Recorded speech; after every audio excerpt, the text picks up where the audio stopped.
against the flow is difficult. That's how I perceive my life. Pero dati yun.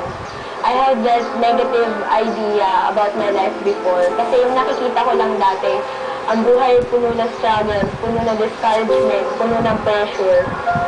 I just felt that yung lahat ng mata ng tao nakatingin lang sa akin. Watching everything, every little thing I do. Parang hinihintay nila ako magkamali. Na dumating sa punto na naging parang paranoid na ako. Dahil nga sa pag-assume na yun nga nangyayari. Na-pressure talaga ako. Well, para maintindihan nyo, share ko lang yung some information sa life ko dati. Well, yung parents namin, raised kami really with great faith kay Lord, tsaka to develop a close personal relationship with Him.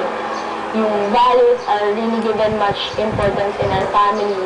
There is no room for any compromise with Him.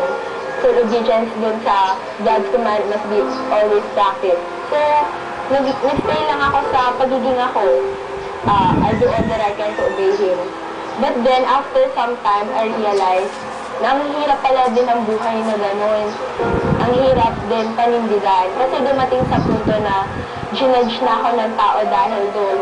Na binigyan din nila ako ng title na too good to be true, na nilayuan na nila ako kasi nga parang ayaw nila ng buhay na gano'n. They just want to enjoy their lives following the worldly things, the worldly trend ng buhay na nilayuan na nila ako. They say negative things about me.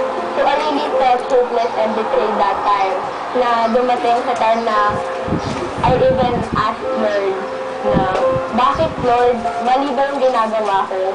Ba't kailangan kung maranasan yung mga ganitong bagay? Diba nasa iyo lang naman po ako? But mas pangit yung nangyayari, mas pangit yung naririnig ko from others. But then, hindi niya hinayaan na yung confusion na yun na totally destroy yung faith ko sa Kanya. By His grace, I'm really revived. He revealed Himself to me in a very special way na I realized na yung life niya is more than enough for me to contain. Na pinarealize niya sa akin na hindi ko kailangang makisama sa kanya sa ibang tao na even though alam kong mali na nga yung ginagawa nila para lang matanggap nila ako. Parang sinabi sa akin ni Lord na stay lang sa Kanya and everything will be alright. Kahit mahirap, I still followed Him. Kasi nga, yun talaga yung gusto ko eh. Bad trip yun. So, yun. What seems impossible before, naging posible na ngayon dahil dun sa step na yun, sa pag-follow ko sa Kanya.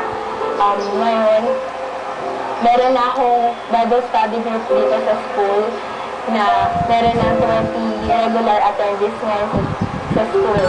Na sama-sama kami na nag-o-obey kay Lord. Sama-sama kami na pinuprove sa other youth na hindi kailangan para maging cool, kailangan i-follow mo lahat ng nandito sa mundo. Sometimes you need to say no to your friends if you already know na it's beyond your limitations already.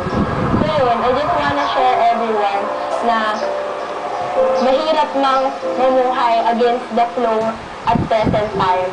But then, if you're with Him, everything will be alright. Ano pa na pagkabuo ng family? Oo. Yun na yun.